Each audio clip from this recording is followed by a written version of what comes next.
One-Way Fighting.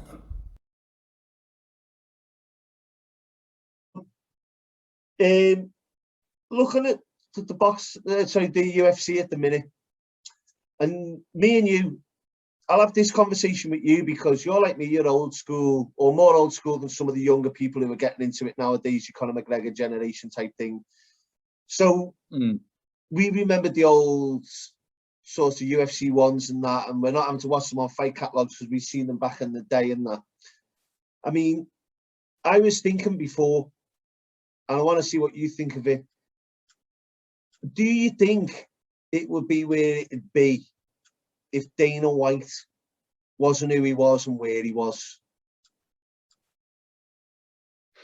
In terms of a personality and a businessman. You can love him or hate him, can't you? But at the end of the day, the business wouldn't be where it is if it wasn't for him, was it? You've got to be honest about it. I mean, he is, sometimes you hear stuff and, you don't know whether it's true or not because you always hear people saying this, that and the other. And, I tend to not get involved in anything. This one said that about this one or whatever. But you hear all kinds of horror stories about him and he's nasty and he's this and that. But at the end of the day, he knows how to run a promotion, doesn't he? It's the biggest promotion in the world. Do you agree with the thing that he pays them less but keeps them hungry? And therefore the very, very top get paid well compared to boxing where people dodge each other? Me personally, I think they should be all getting paid mega money to get in there and do what they do. I mean, you look at some of them, you see the purses, what they're getting, and some people are getting like 20 grand fighting on the UFC. Something that's ridiculous. And then you hear whether, I don't know whether it's true or not, but, then you've got all their expenses to do with that, flights, what have you, and then all of a sudden you're coming out with a few grand for like fighting on the UFC. And I just think considering how much money they make, it should be shared out a little bit more, but, it is what it is, isn't it? Your Conor McGregors are getting 100 million for fighting and someone on the undercard's getting 20 grand. Yeah, but, we're all taking the same risk, aren't we? If they allowed them to keep the sponsorship, maybe that'd be a different story. People could afford it more. When Reebok came in, they stopped that, didn't they? Yeah.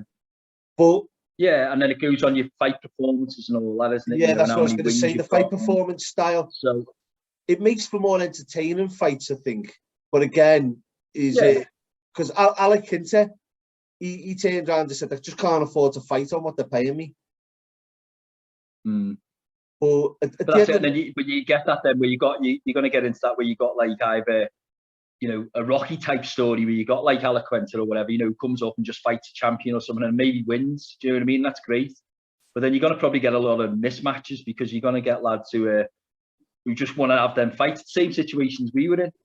We just want to have that fight because they want to make the name. They want to get up there. Do you know what I mean? And maybe fighting a little bit too soon. You got lads fighting for titles before they should be really. And I don't know. It's a business, isn't it? It's just a business. I think he makes sure that the money's there first, isn't it? That's what's important.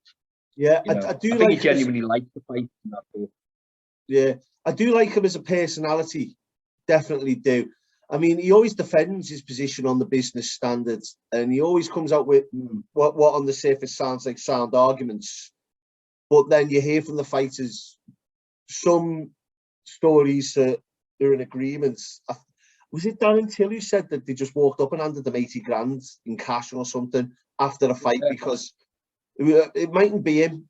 I seen an interview with someone and they went, oh, he just walked up and gave me like 80 grand or something or 50 grand in a cash or a check and just went, you did well tonight, you weren't fight of the night, but there you go.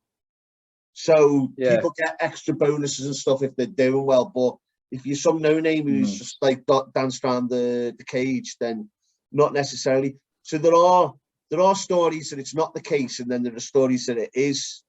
You wouldn't know, would you, unless you're actually living it? You know what I mean? But I mean, I think he does like a good scrap, doesn't he? And he definitely rewards fighters for that. He's definitely, just the showman styles. McGregor's. He wants them. John Jones. He loves them, doesn't he? Because they bring the money in, don't they? So he's obviously going to pay them well. Like so. He's got to keep them sweet. So, but I don't know. I think it's just a little bit rougher for the ones starting off. You know, I suppose it's like that with anything, isn't it? You know, no one's going to pay you straight away £1 million for fighting, are they? It You does. got to earn it.